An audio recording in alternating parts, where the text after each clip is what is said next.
promesses de ta parole. Permets que cette parole soit vraiment la guérison de nos âmes. Et permets que cette parole ait la capacité de nous donner la vie, la grâce, la joie et la paix, la consolation et la délivrance. Seigneur, il est écrit que cette parole de Dieu que nous prêchons ne peut être objet d'une interprétation particulière, mais c'est poussé par le Saint-Esprit que les hommes ont parlé de la part de Dieu. Saisis ma bouche, moi comme étant un homme et pensé, et moi mais que je puisse disparaître. Parce qu'à chaque fois quand tu parles, tu communiques la vie. Voilà pourquoi, Seigneur, Dieu de mon salut, communique la vie de la parole et que le Saint-Esprit rend témoin de cette parole dans le plus profond de notre cœur, dans les noms puissants et glorieux de notre Seigneur Jésus-Christ. Amen. Que le Seigneur vous bénisse. Je vous salue tout le monde au nom de Jésus-Christ. Prenons nos Bibles. Jean 19. J'ai lu le verset 25 à partir du verset 25 au verset 27. Près de la croix de Jésus, c'était né sa mère, la sœur de sa mère, Marie, la femme de Clophas et Marie de Magdala. Jésus vit sa mère et près d'elle, les disciples qu'il aimait dit à sa mère, femme, voici ton fils. Puis dit aux disciples, voici ta mère. Dès ce moment-là, les disciples le prirent chez lui. Nombre 35. Nombre 35. Nombre 35.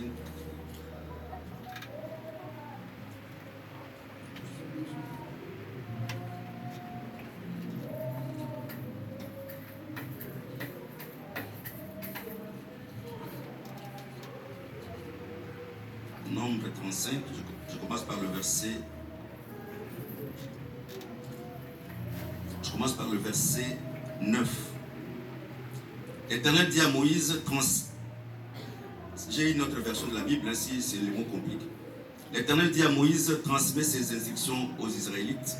Lorsque vous aurez passé les Jourdains et que vous serez entrés dans le pays des Canaan, vous vous établirez dans des villes qui vous servent de villes de refuge.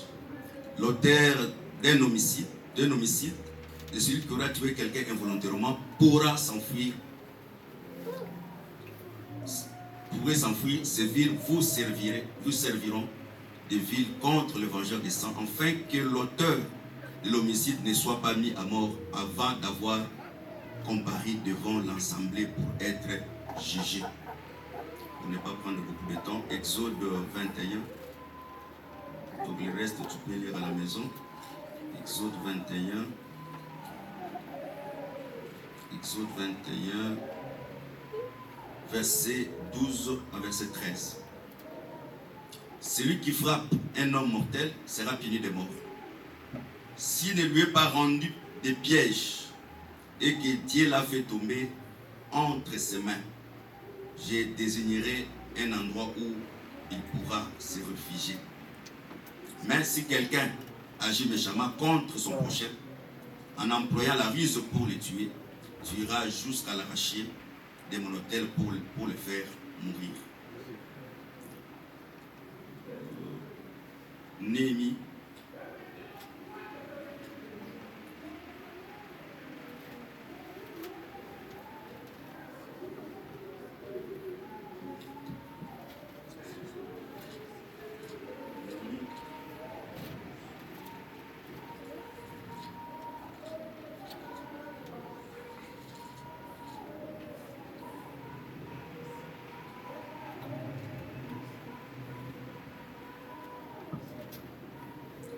Néhémie 13. Néhémie 13, je prends seulement le verset 18, 19 pour ne pas prendre beaucoup de temps. Puis j'ai ordonné qu'on ferme les portes de Jérusalem, telles qu'elles seraient dans l'ombre avant les sabbats, qu'on les rouvre qu'après les sabbats. De plus, je plaçais quelques-uns de mes serviteurs aux portes pour empêcher d'entrer tout fardeau ces jours-là. Les marchands, les vendeurs de produits de toutes sortes ont alors passé une nuit à l'extérieur de Jérusalem. Matthieu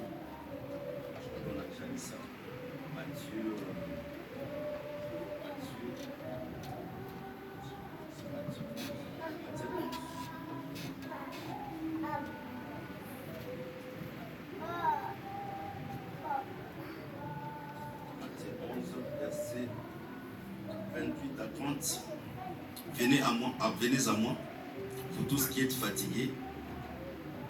Les versions disent courbez sous un fardeau et je vous donnerai du repos. Acceptez mes exigences et laissez-vous instruire par moi, car je suis doux et humble de cœur. Vous trouverez le repos de vos âmes. Vous terminez Hébreux 4. Là, je l'ai lu déjà la fois passée, mais je préfère encore le relire. Hébreux 4. Je commence par le verset 1. Redoutant donc alors que la promesse d'entrer dans le repos reste valable, que l'un de vous ne semble pas rester en arrière. En effet, cette bonne nouvelle nous a été annoncée aussi bien qu'à eux, mais la parole qui l'ont entendue ne leur servit à rien parce qu'ils n'étaient pas unis dans la foi à ceux qui ont écouté. Quant à nous qui avons cru, nous entrons dans le repos dans la mesure où Dieu dit « Je j'irai dans ma colère, ils n'entreront pas dans mon repos ».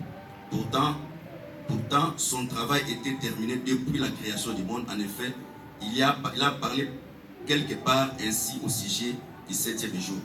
Dieu se reposa de toute son activité le 7e jour. Et dans ce passage, il dit encore, ils n'entreront pas dans mon repos. Ainsi, certaines ont encore les possibilités d'entrer et le premier de recevoir cette bonne nouvelle n'ont pas accédé au repos à cause de leur désobéissance.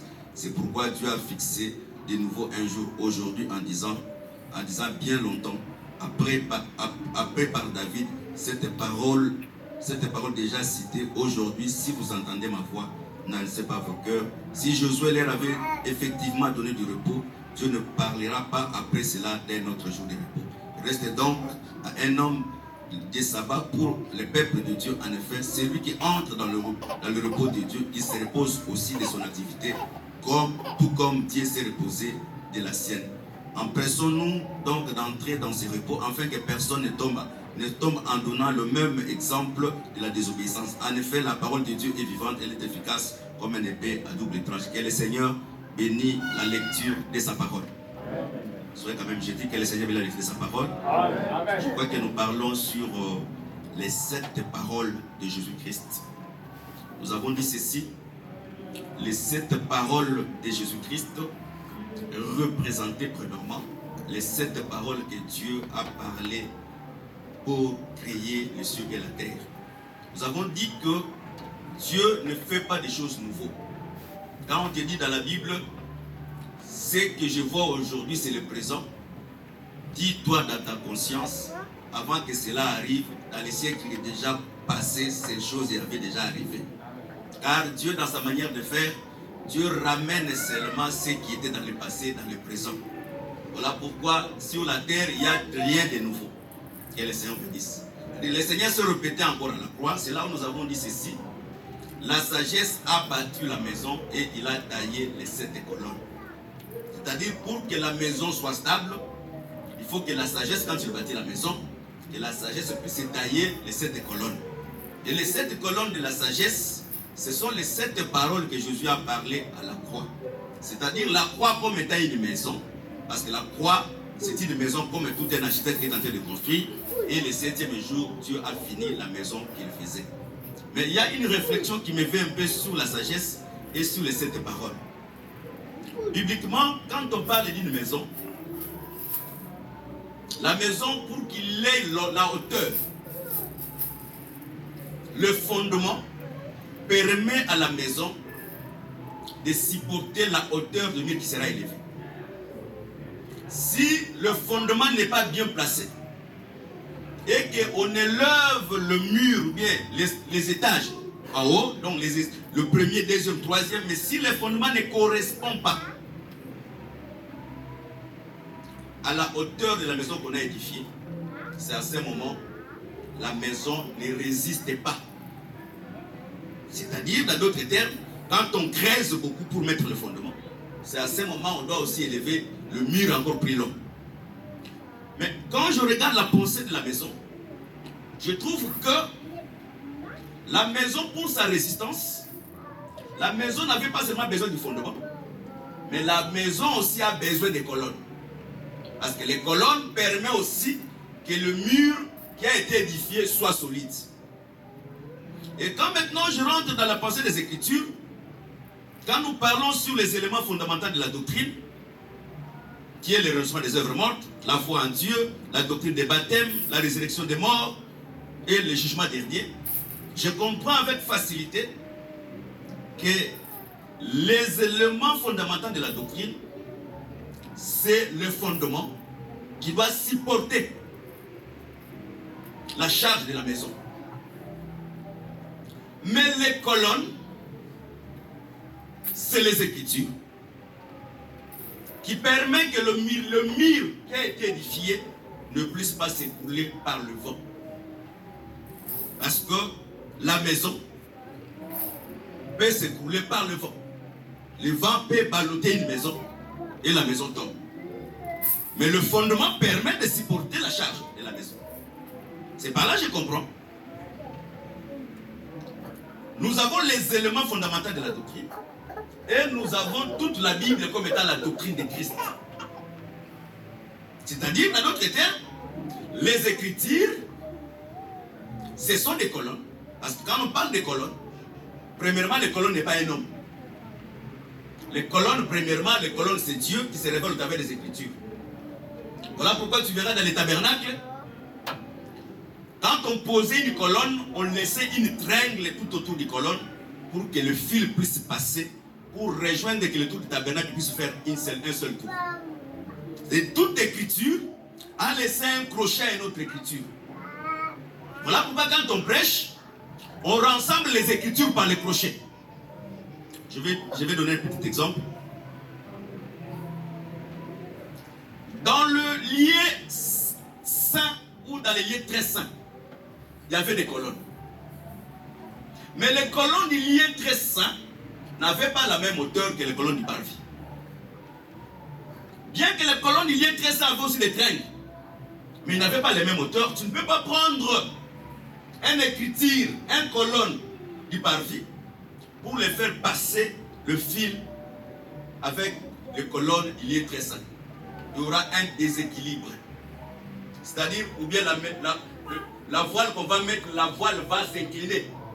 Parce que l'autre colonne aura des hauteurs et l'autre aura moins que l'autre. C'est pour dire que, bien que la Bible, ce sont des frères. Parce que les Écritures, ce sont des frères. Mais quand tu vas rassembler l'Écriture, il faut chercher l'Écriture qui est jumeau de notre Écriture. Parce que quand on ne cherche pas les jumeaux de notre Écriture, c'est à ce moment, quand on prêche, quand on enseigne, l'Écriture sort dans son contexte. Mais tout, c'est les Écritures. Même quand on parle des colonnes, quand on parle sur les écailles des crocodiles, toutes les écailles n'ont pas la même dimension. Mais l'ensemble des écailles, ça fait les écailles des crocodiles. L'ensemble des Écritures, c'est ça qui fait Dieu. Mais si on ne prend pas soin, quand on regarde les Écritures, on prend une écriture de parvis, on prend une colonne de parvis, on prend une colonne de lieux très saints, on les rassemble pour faire un tout, c'est à ce moment-là qu'on se perd. C'est à ce moment qu'on sort sous les contextes. C'est-à-dire quand Dieu a parlé que sur la création, sur les 7 colonnes, chaque colonne a sa place, même dans la maison. Toutes les colonnes n'ont pas la même dimension. Il y a même les ceintures qui suivent encore les colonnes. Que les gens bénissent. C'est par là que je comprends. Beaucoup de gens, dans l'évangile que nous avons pris, même les prédicateurs, ne maîtrisent pas la doctrine. Il est prédicateur, il prêche la révélation, mais il ne maîtrise pas la doctrine. Pourquoi il ne maîtrise pas la doctrine? Parce qu'il a fait les études de la révélation. Parce que la révélation, tu peux l'étudier. Même la philosophie, même la théologie. Tu peux apprendre la théologie. Un théologien peut mieux prêcher cette Bible sans pourtant avoir même le Saint-Esprit. Mais ce qu'un théologien ne ferait pas, c'est réconcilier les Écritures de la doctrine pour faire asseoir la pensée de Dieu dans la doctrine. Merci. Ça, les théologiens ne pouvaient pas le faire. Savoir que cette écriture, si je vais interpréter cette écriture, je dois prendre l'écriture telle pour l'associer, parce que cette écriture donne une main d'association à une autre écriture. Voilà pourquoi la Bible dit facilement. Quand les animaux sortent dans l'abreuvoir, l'animal ne sort pas seul. Quand l'animal sort de l'abreuvoir, il sort à deux. De la même manière, le Seigneur a envoyé les disciples deux à deux. De la même manière, dans cette Bible, il n'existe pas une écriture isolée.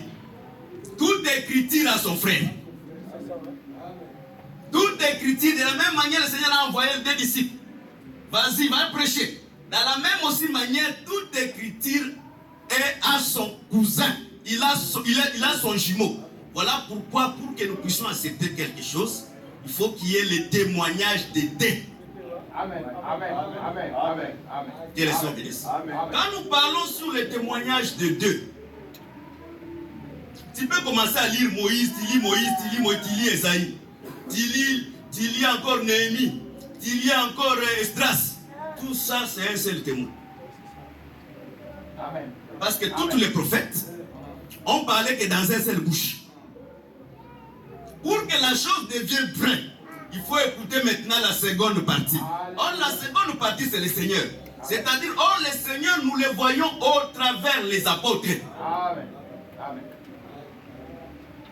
Que le Seigneur bénisse. Que le Seigneur vous bénisse. C'est-à-dire, on ne peut pas parler de cette parole de Jésus sans pourtant respecter chaque colonne. Il faut que chaque colonne soit posée sur sa part pour que le mur.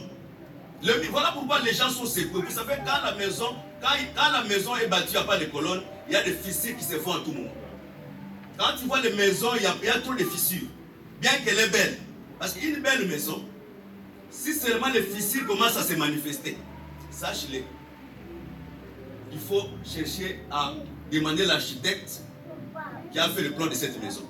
Ici, dans ce pays, tu seras traîné en justice. Mais comme dans nos pays, on ne traîne pas les gens de la justice, on va les renommer. Mais ici en France, quand tu construis une maison et que la maison commence à faire des fissures, tu seras entraîné en justice. C'est pas là que je comprends. Petite agitation, fissure dans le mur. Petite agitation, fissure dans le mur. Nous comprenons que plusieurs personnes ne sont pas battues dans la doctrine. Parce que la doctrine, c'est l'unité commune dans la marche. Merci. Même si on a beaucoup de vêtements, même si on a beaucoup des animaux, mais les haines mères, tu ne peux pas l'oublier dans la marche. Parce que quand la manne tombera, c'est la seule unité que tu vas mesurer, ce que tu vas manger. Or, l'homme, s'il ne mange pas, il ne sera pas en bonne santé. Tu peux oublier l'animal, tu peux oublier les habits, mais tu ne peux pas oublier. C'est-à-dire, dans la marche, quand la colonne de feu s'est levée, tout le monde, les premières choses à chercher, c'est où est l'homère que nous avons dans notre maison. Voilà pourquoi on devait trouver dans chaque maison un homère. Dans la vie de chacun, tout celui qui écoute la parole, nous devons trouver le fondement et les racines de la doctrine. Et nous devons voir aussi les colonnes qui sont l'ensemble des écritures qui forment ce que nous appelons la doctrine de Christ. Parce que toute la Bible que nous avons ici, quels que soient les prophètes, quels que soient les apôtres, c'est la doctrine de Christ. Mais dans la doctrine, nous avons les éléments fondamentaux. C'est que nous ne pouvons pas nous diviser. C'est le baptême, les ressemblants des œuvres mortes, la foi en Christ, le jugement dernier. Et le Seigneur augmente les recommandations du Seigneur. Parce que parmi les doctrines, il y a ce que nous appelons aussi les recommandations du Seigneur. Comme la Sainte Seine, c'est une recommandation. Que le Seigneur bénisse. Beaucoup de gens ils croient que les écritures peuvent commencer à se bagarrer. Non. Si tu ne prends pas une écriture, son jumeau, les écritures ne se joindront pas. Il faut prendre, quand tu lis la Bible, il faut chercher les jumeaux de l'écriture que tu as lu pour l'associer un peu de donner la vie de la pensée que tu veux donner. Que le Seigneur vous bénisse. Nous parlons sur les 3e et les 4e jours. Sur le 3e et le 4e jour, le 3e et le 4e jour, nous avons dit ceci. Jésus à la croix, il y avait 3 femmes. Et il présenta à Jean.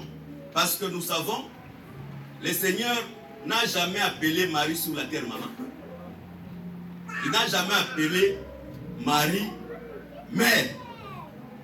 Mais le Seigneur dans la Bible, tous les gens qui écoutent la parole de Dieu, le Seigneur les a appelés déjà mère. Est-ce que se comprend? Un jour, Marie est venue avec ses frères. Elle a dit non, non, ta mère est là dehors, il te cherche. Il dit non. Ma mère c'est vous qui écoutez cette parole et c'est vous qui mettez cette parole en pratique. C'est-à-dire, dans d'autres termes, Marie, en termes de la pensée profonde de Christ, Marie c'est une femme. Il n'est pas la mère de Jésus. Mais celui qui écoute la parole, il est le maire de Jésus. Parce que c'est Jésus lui-même qui témoigne que celui-ci c'est ma mère. C'est par là que nous disons avec beaucoup de facilité. Si quelqu'un c'était catholique, il va pour adorer Marie comme mère de Jésus. Mais lui-même Jésus n'a jamais appelé Marie mère. Donc le vrai mère de Jésus c'est nous. Mais nous qui sommes mères de Jésus, nous refusons que les gens puissent venir nous adorer. Nous refusons catégoriquement que les gens puissent venir nous adorer comme mère de Jésus. Et il présenta Marie comme femme. Femme, voici ton fils. Fils, maintenant là, pour les fils, il dit maintenant fils, voici ta mère. C'est ça la différence. Femme, voici ton fils. Le fils, voici ta mère. Que le Seigneur bénisse. Nous avons dit ceci. La femme dans la Bible représente une terre. Bibliquement, la femme, c'est la terre. Ça, c'est Isaïe 62. Isaïe 62, verset 4. On n'appellera plus femme délaissée car la terre aura un mari. Donc, dans d'autres termes, la terre, c'est la femme. Nous avons dit ceci. L'homme, après le péché, l'homme a été chassé dans le jardin. Dans d'autres termes, le jardin, c'était la terre où l'homme était dans le repos. En dehors du jardin, l'homme était dans le vagabondage. Or, le Seigneur sur la croix, il avait comme mission que l'homme puisse retourner dans sa propriété. L'homme puisse retourner là où il vivait. C'est ça la mission du Seigneur sur la terre. Voilà pourquoi il a dit facilement dans Lévitique 25, la terre ne se vendra pas pour toujours. C'est-à-dire, la terre quand on la vend, Dieu a fixé en Israël la loi de récupération des terres. Mais cette écriture, si tu veux te ramener aujourd'hui ici chez nous, ça ne tiendra pas. Chaque nation a sa constitution. Il y a des pays, quand on vend la terre appartient à la personne qui l'a achetée dès l'éternité. Mais quand Dieu parlait cela, Dieu avait une pensée. La terre comme étant un homme, à la terre comme étant un homme que Dieu a connu d'avance. Cette terre, même si on le vend, Dieu a fixé une loi de la récupération. Et dans tous ces temps, avant la venue du Seigneur, Dieu a envoyé les prophètes, mais les prophètes étaient incapables de faire revenir l'homme dans la terre qu'il avait perdue. Voilà pourquoi le Seigneur, quand il est venu sur la terre, il a présenté Marie comme étant la terre. Parce que Jésus ne pouvait pas monter à Jean une terre que lui-même n'est pas sorti de cette terre. C'est là où nous avons dit ceci. Quand on achète un champ, les semences qui se trouvent dans le champ appartiennent à celui qui a racheté les champs. C'est-à-dire Marie comme étant une terre, Jésus était la semence dans cette terre. Voilà pourquoi lui en étant dans cette terre, il montre maintenant à Jean de revenir sur cette même terre. Parce que bibliquement Jésus était sur la terre, il était aussi dans le ciel. Il marchait sur la terre, mais il était aussi dans le ciel. Le ciel aussi c'est une terre. Que le Seigneur bénisse. Et il dit aussi à Jean, quand on a montré à Jean, fils, voici ta mère. La Bible dit directement, Jean a pris Marie, dans d'autres termes, en charge. Et Marie n'a plus quitté. Jean n'a plus laissé Marie. Nous avons dit ceci. La même parole qui a été présentée par Jean, la même parole aussi devient une charge pour Jean. Jésus dit ceci, lui comme étant le repos, lui comme étant la terre, il dit, vous tous qui êtes chargés et fatigués, venez à moi et je vous donnerai du repos. Car mon joug est léger. C'est-à-dire, quand tu es dans l'autre côté de la terre, tu as un joug que tu portes. Mais avant que tu traverses de l'autre côté de la terre, tu ne peux pas entrer avec les joues qui te portaient. Est-ce qu'on se comprend? On se comprend avant que je continue. Je reprends. Quand tu es de l'autre côté de la terre, tu as un joug que tu portes. Maintenant, quand tu veux entrer dans une autre terre, avant que tu puisses entrer, il faut premièrement que tu déposes le joug que tu portais de l'autre côté. Maintenant, avant aussi d'entrer dans les terres que tu vas entrer dans le repos, tu vas encore porter un autre joug. Dans d'autres terres, pour vous des facilités, nous on va comprendre que tu es entré dans le repos. Quand nous te voyons avec un joug. Un joug différent du joug du péché. Parce que la foi, la parole que nous prêchons, c'est aussi un joug. Mais le joug de la parole est léger. L'écriture devient petit quand on résiste à l'écriture. Mais l'écriture devient facile quand on ne la résiste pas. Parce que l'écriture reste tête, elle ne bouge pas. Parce que c'est le solide fondement de Christ avec la parole qui le sert d'un sceau.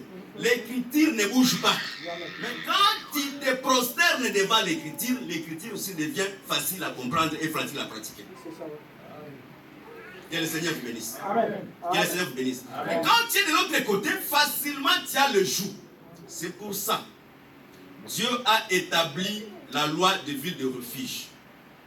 C'est-à-dire, si quelqu'un commet un crime qui n'a pas prémédité, comme l'autre terre il est poursuivi, il a le droit de fuir dans l'autre terre pour avoir le repos.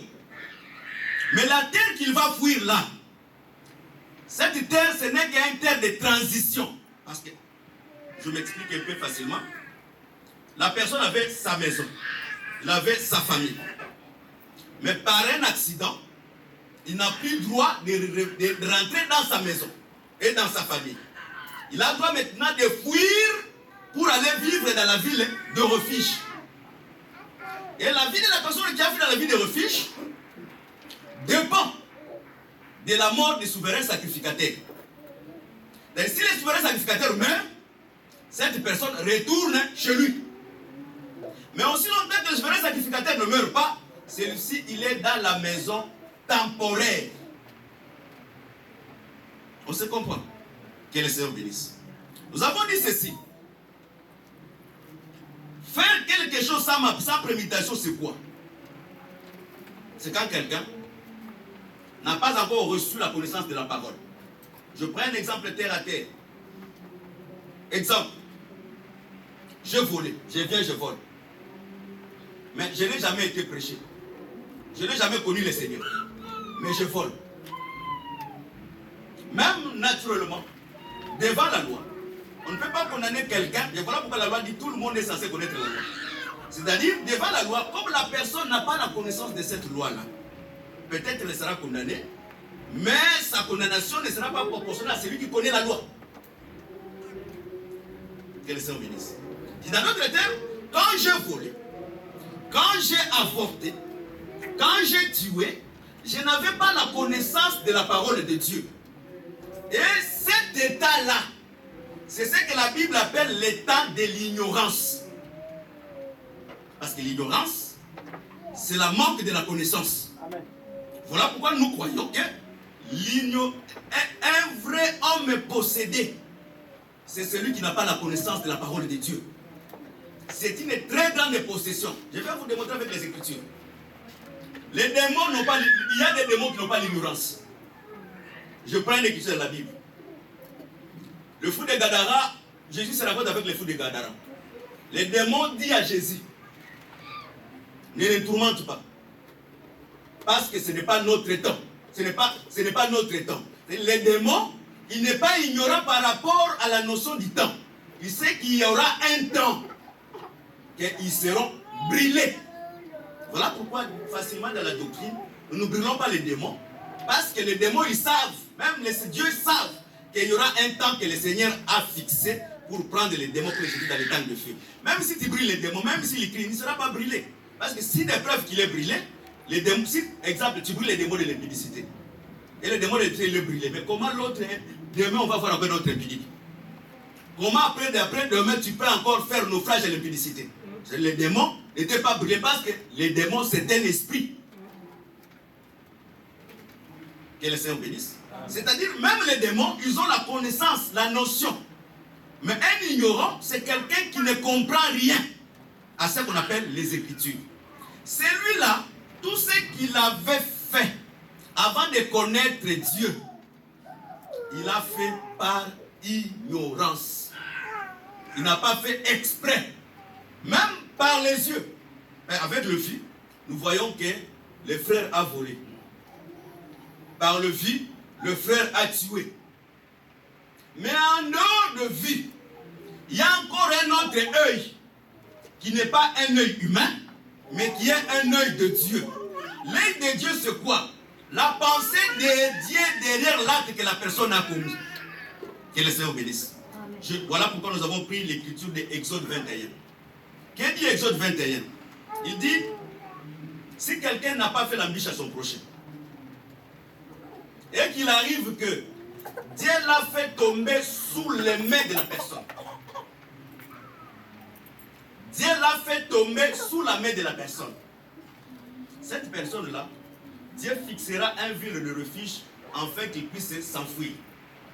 Quand je prends la pensée de cette écriture, je comprends avec facilité. C'est-à-dire, si même le frère, il a tué. Par les yeux, nous avons vu que c'est lui qui a tué. Mais derrière la pensée de la tuerie de l'homme, c'est-à-dire, c'est Dieu qui a fait tomber la personne qui est morte sous ta main. Est-ce qu'on se comprend? Est-ce qu'on se comprend? Je prends une deuxième écriture pour un peu m'expliquer. Job, il est tranquille, il est en train de marcher. Mais Dieu se rencontre avec Satan. Dieu demande à Satan, est-ce que tu as vu mon serviteur Job? Satan, oui, mais tu la protèges, il t'essaie d'une manière désintéressée. Il dit, prenons sa richesse, on va voir si il va garder encore la crainte de Dieu. Et directement, on voit le voleur vient, boum, il vole, il tue les enfants de Job. Le vent vient, il tue, il court sur la maison. Si les serviteurs, donc il commence à tuer. En regardant comme ça, on n'a pas vu Dieu tuer les animaux. On n'a pas vu Dieu tuer les enfants de Job. S'il faut incriminer, ceux qui seront jugés, ce sont les gens qui ont tué les enfants de Job. Ce sont les gens qui ont volé les animaux de Job. Ça, c'est l'œil humain.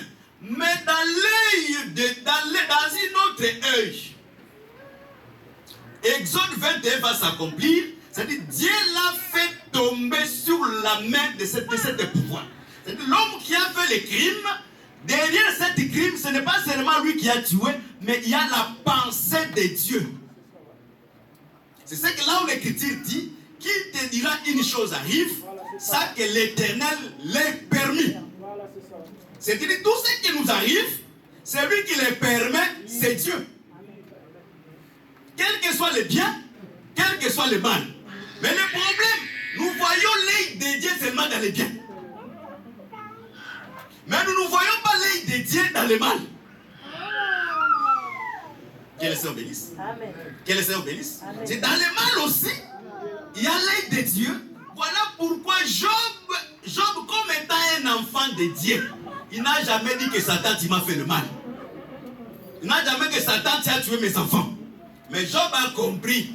Parce que le pouvoir de la vie, c'est Dieu qui en a. Le pouvoir de l'âme que nous avons, l'âme, personne ne peut tuer l'âme. Même dans les choses les plus bas de la parole, même de la vie africaine que nous vivons. Oh, il a vendu l'âme. Quand on vend l'âme de quelqu'un, cet homme-là, il est vendu, mais il n'est pas encore mort. Parce que le pouvoir de l'âme de la mort, c'est Dieu qui en a. Et tout homme mourra dans les secondes de jugement. Parce que toutes les âmes qui ont été tuées remonteront encore dans la surface pour être jugées.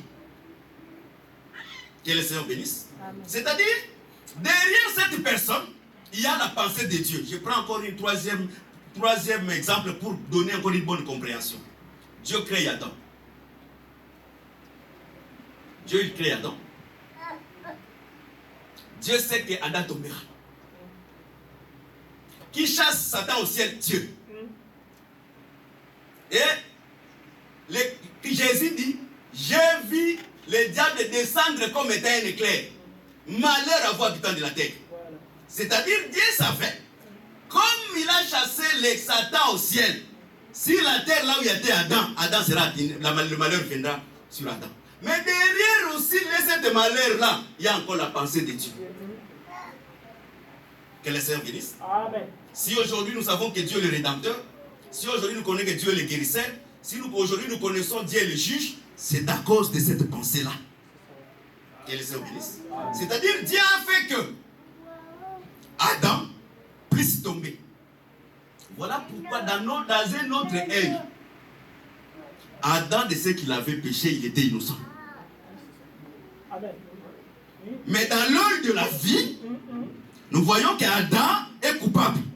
Mais dans l'œil de Dieu, Adam était innocent. Voilà pourquoi Dieu a fixé la loi de rachat. Parce que Dieu savait, lui-même était derrière cet acte. Quand Dieu est derrière quelque chose, Dieu fera que même les malheurs t'arrivent. Mais Dieu aussi va préparer la consolation parce que c'est lui qui est derrière la chose. Si tu ne trouves pas la consolation dans ce qui t'arrive, sache-le que Dieu n'est pas derrière ça, ça c'est le diable. Amen. Mais si Dieu dans sa souveraineté, il est derrière quelque chose, comme il a été derrière Judas, Ruben et les autres pour vendre Joseph. Parce que Dieu était derrière ces actes pour vendre Joseph. Voilà pourquoi Joseph, en étant un enfant de Dieu, quand ce frère a commencé à trembler, il dit non, ne vous affligez pas. Dieu a fait cela parce qu'il savait que le temps de la sécheresse viendra. Quand le temps de la sécheresse viendra, je serai votre secours. Mais maintenant, quand tu n'as pas cet œil, tu vas commencer à voir seulement les choses de la chair. Ah, celui-ci, il m'a fait du mal. Celui-ci, il y a certainement, c'est pour la correction. Je prends un exemple terre à terre avant que je puisse continuer. Tu travailles. Tu as une maison. Ou bien tu ne travailles pas, mais tu as des papiers chez toi à la maison. Mais tu ne vas pas au travail, tu es toujours à la maison. Quand le papa cuisine, tu manges. La grande sœur fait de la nourriture, tu manges. La petite, tu manges. Mais le Seigneur, s'il veut que tu commences à travailler, comme étant un enfant de Dieu, parce que travail c'est une écriture. La Bible dit que celui qui ne travaille pas, ne mange aussi pas. Donc c'est une écriture. Dieu ne peut pas laisser l'écriture ne pas s'accomplir dans la vie d'un frère. Dieu fera que toutes les écritures s'accomplissent dans la vie de tout celui qui a cru. Qu'est-ce que le Seigneur fera? Le Seigneur va entrer dans la bouche de ta grande sœur ou de ta petite sœur. Il va te créer des problèmes pour que tu quittes la maison. Quand tu quitteras la maison, c'est à ce moment le papier que l'État français t'a donné. Ça sera nécessaire que tu puisses chercher le travail. Et quand tu vas chercher le travail, tu vas commencer à manger maintenant et à être libre à vivre. C'est derrière la grande sœur qui t'a insulté, qui t'a fait du mal. Il faut voir aussi qui est derrière lui. Les choses que beaucoup de gens ne voient pas. Je prends notre deuxième exemple. Une troisième. David, il fuit Absalom. Il fuit Absalom, il est avec ses troupes. Vous savez, naturellement, quand un président fuit la guerre, les gens qui l'entourent, ils ont la rage. Tout ce qu'ils trouvent sur le parcours. Parce que c'est pour sauver leur vie et c'est pour aussi sauver la vie de leur leader. Et arrivé quelque part, Chiméi commence à injurer David. Tu es un homme mauvais, tu es un homme... Ah. Mais directement, le garde des corps de David dit, qui est ce chien, permet qu'on puisse les tuer. David, non comme le garde des corps, mais il y a un autre œil. Et on va expliquer l'œil de Dieu dans cela. En voyant l'œil de Dieu, David dit, non, laisse-lui. Peut-être Dieu est derrière lui. Laisse-lui.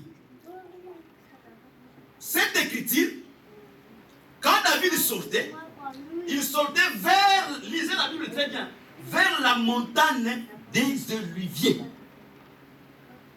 Vers la montagne des Oliviers. Or, la montagne des Oliviers a comme promesse, le Seigneur reviendra sur la montagne des Oliviers. Je vous explique parce que peut-être des choses prophétiques que vous ne connaissez pas.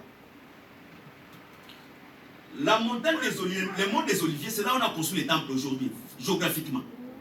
Si aujourd'hui il y a la guerre entre les musulmans et les juifs, parce qu'ils savent, même les musulmans dans le Coran, il est écrit que le Seigneur reviendra sur ces lieux-là. Voilà pourquoi ils se font la guerre tout le temps pour récupérer cette portion. Quand le Seigneur reviendra pour restaurer son royaume, qu'il puisse restaurer ce royaume là-bas. Dans d'autres termes, ce que Shimei avait fait, c'est ce qu'Israël aussi a fait. Parce que le véritable David, c'est le Seigneur. C'est-à-dire, comme Israël n'a pas supporté Jésus, ils l'ont insulté. Derrière l'insulte que David avait fait, Shimei avait fait, le Seigneur dans sa seconde venue, il reviendra toujours sur le même chemin. Là où le Seigneur a été humilié, c'est par le même chemin que le Seigneur reviendra afin que l'Israël puisse accepter que c'était le Messie qu'ils ont insulté. C'est-à-dire derrière ça, dans l'œil de Dieu, Shimei a insulté.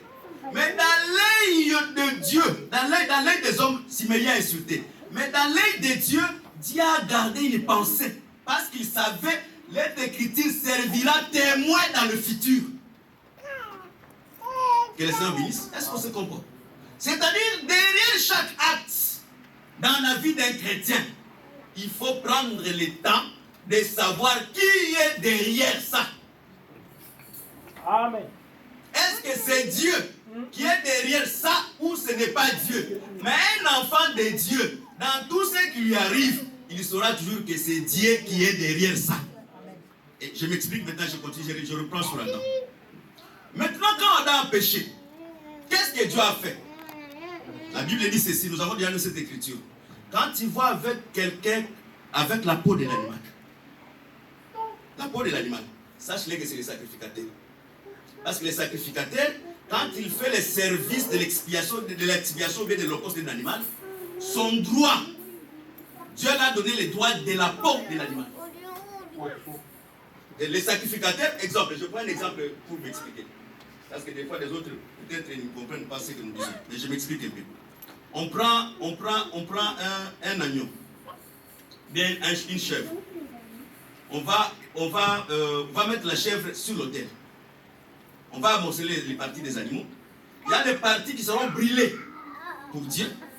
Mais il y a aussi les parties dans la chèvre qui revient au sacrificateur qui a fait le service. Est-ce qu'on se comprend? Est-ce qu'on se comprend? Je reprends. On prend l'animal.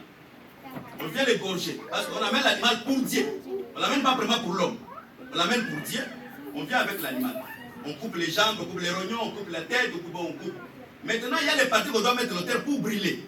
Dans les parties qu'on va brûler, il y a une partie de cet animal qui revient au sacrificateur parce qu'il a fait les services. Je vais expliquer maintenant en prêchant, vraiment dans la prédication. Nous savons que prêcher, c'est sacrifier. Prêcher, dès que nous prêchons ici, c'est sacrifier. On sacrifie l'animal. Quand on sacrifie l'animal, il y a certaines parties, il y a certaines rangs des offrandes qu'on le brûle totalement à Dieu. Je donne un exemple. Quand nous disons que qui est mort pour nous, ça c'est une offrande qu'on sacrifie totalement à Dieu. Parce que celui qui est mort pour nous, ce n'est pas un homme. Mais celui qui est mort pour nous, c'est Dieu. Mais il y a aussi une partie de l'animal. Je prends un exemple. Je prends un exemple dans la Bible. Ayez de la déférence des gens qui vous prêchent l'évangile. Vous qui connaissez mieux le français, ayez un respect haut pour les gens qui vous prêchent l'évangile. Quand je prêche, je sacrifie. Mais cette portion de l'animal revient au sacrificateur. C'est-à-dire le respect qu'on donne au sacrificateur comme partie qui lui revient. Mais il y a d'autres parties, mais je ne peux pas dire manquer le respect à Dieu. Non. Cette partie revient à Dieu. Mais Dieu aussi dans sa souveraineté, il a permis que cette partie revient à l'homme. Je prends encore habituel, vous allez les docteurs me tournent tout autour de ça. Je tournerai encore là aussi longtemps que ça ne sera pas réalisé. Donc je tournerai toujours là-bas. Parce qu'on ne peut pas sauter les campements si le mal de cette campagne n'est pas fini. On ne peut pas avancer aussi longtemps que le manteau du Chinéard est dans les bagages d'un camp. Il faut qu'on enlève vraiment le manteau de Chinéard. Et c'est à ce moment la marche peut continuer. Quand il y a un plaie en Israël, on ne fait pas le voyage sans que le plaie soit terminé. On ne voyage pas avec le plaie. On s'arrête premièrement, on arrange la plaie et puis on avance. Merci. Que le Seigneur bénisse. Amen. Je prends l'offrande de la dîme. Nous avons plusieurs sortes d'offrandes. Nous avons l'offrande de nos lèvres. Nous avons aussi l'offrande comme étant un acte de libéralité. Or la Bible dit, j'ai déjà connu cette écriture, nous sommes ouvriers ensemble avec Christ dans le champ. Premièrement, quand quelqu'un quitte sa maison, pour donner une offrande, quelle que soit une offrande de sa libéralité, il ne l'amène pas pour un homme. Cette offrande qu'il amène, il l'amène pour Dieu. Amen. Mais Dieu, comme il n'est pas égoïste, il sait que dans l'échange, je ne travaille pas seul. Je travaille avec les ouvriers. Dieu, il prend sa partie qui est spirituelle, qui est l'honneur, l'adoration et la louange. Mais Dieu prend les parties matérielles. Il dit, vous, comme vous travaillez ensemble avec moi, je vous les donne comme étant un don. Que le Seigneur bénisse. Amen.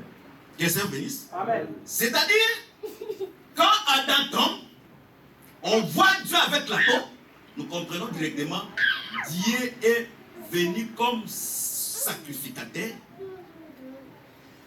Parce que tu ne peux pas entrer dans la vie de refuge sans sacrificateur. Quand tu veux entrer dans la vie de refuge, il faut qu'il y ait les sacrificateurs. C'est les sacrificateurs qui permettent que la personne puisse entrer dans la vie de refuge. Dans d'autres termes, nous comprenons, quand Dieu fait l'expiation du péché d'Adam, Adam entre dans la vie de refuge. Mais aussi longtemps que le souverain sacrificateur est vivant, Adam sera dans les lieux temporaires et Adam va rentrer dans sa propriété les jours que le souverain sacrificateur va mourir. Est-ce qu'on se comprend? On se comprend. Or, dans les jardins, les souverains sacrificateurs n'étaient pas un homme. Dans les jardins, les souverains sacrificateurs étaient Dieu. C'est pour que Adam retourne dans sa propriété dans les jardins, il faut que les souverains sacrificateurs meurent. Voilà pourquoi tout au long des temps, tout au long des âges, bien que les prophètes sont venus, bien que d'autres personnes ont revêtu le manteau des sacrificateurs, mais les sacrificateurs qui ont permis qu'Adam puisse entrer dans les villes de refuge, comme il était vivant, Adam ne pouvait pas retourner dans le dehors du repos. Est-ce qu'on se comprend? Adam ne pouvait pas retourner dans le dehors du repos. Et même Aaron, il meurt, Adam restera toujours là-bas. Même Itamar, il meurt, Adam restera là-bas. Même Caïphe, il meurt, Adam restera là-bas. Voilà pourquoi le Seigneur, quand il était jugé, il a comparé dans deux tribunaux. Premièrement, le tribunal sacerdotal et secondement, le tribunal politique. Il a apparu chez Caïphe et Anne, qui représentaient la sacrificature, et il a apparu chez Hérode et Pilate, qui représentent la politique. C'est-à-dire, le Seigneur, il voulait expliquer les deux temps. Il y aura un temps qui viendra comme roi pour sauver Israël, mais il est aujourd'hui comme un souverain sacrificateur roi pour sauver nous qui ont vécu comme étant l'Église. Que le Seigneur bénisse. Et je ne suis pas là-bas, mais je continue à sur la pensée. Que le Seigneur bénisse. Aussi longtemps que les souverains sacrificateurs étaient vivants, Adam, qui est toi et moi, on ne pouvait pas entrer dans le repos. Mais il y a quelque chose qui s'est fait. C'est lui qui tue non par préméditation. Il doit être capable de fuir, de courir pour entrer dans le ville de refuge. Il court pourquoi? Il fuit les vengeurs des sangs. Est-ce qu'on se comprend? C'est lui qu'il faut lire beaucoup la Bible. Hein? C'est lui qui court là. Il fuit qui? Il fuit les vengeurs des sangs. Dans d'autres termes, il fuit les vengeurs de l'âme. Parce que l'âme de l'homme se trouve dans le sang. Or, le vengeur des sangs, ce n'est pas un homme. Quand tu tues quelqu'un, même si tu es épargné par la justice des hommes, même si tu as été giflé par ton frère ou par ton grand frère, mais la justice de Dieu existe. Tu ne peux pas fuir la justice de Dieu. Or, celui qui court dans la vie des refuges, si Dieu est l'évangile des sangs, est-ce que qui peut courir plus que Dieu? Est-ce qu'on se comprend? Qui peut courir plus que Dieu? On suppose que c'est Dieu qui est le vendeur des sangs. Maintenant, la vie de refuge se trouve même pas ici. Ici, derrière la gare, ici. Tu as tué quelqu'un ici. Maintenant, Dieu, comme vengeur de ça, il te suit. Est-ce que tu peux courir plus que Dieu? Tu ne peux pas courir plus que Dieu. C'est-à-dire, si tu cours, que le vengeur de sang te poursuit, et que tu cours jusqu'à entrer dans la vie de refuge, c'est-à-dire, dans d'autres termes, c'est lui-même le vengeur de sang qui t'a donné la capacité de courir et d'entrer dans la vie de refuge. Je vais m'expliquer. Que le Seigneur bénisse. Je prends un autre exemple dans la Bible. Il y avait une piscine qu'on appelait Bethsaïda. Dans cette piscine étaient tendus plusieurs malades. Quand l'ange agitait de l'eau, celui qui tombait le premier recevait la guérison. Nous avons interprété cela. Recevoir la guérison, c'est être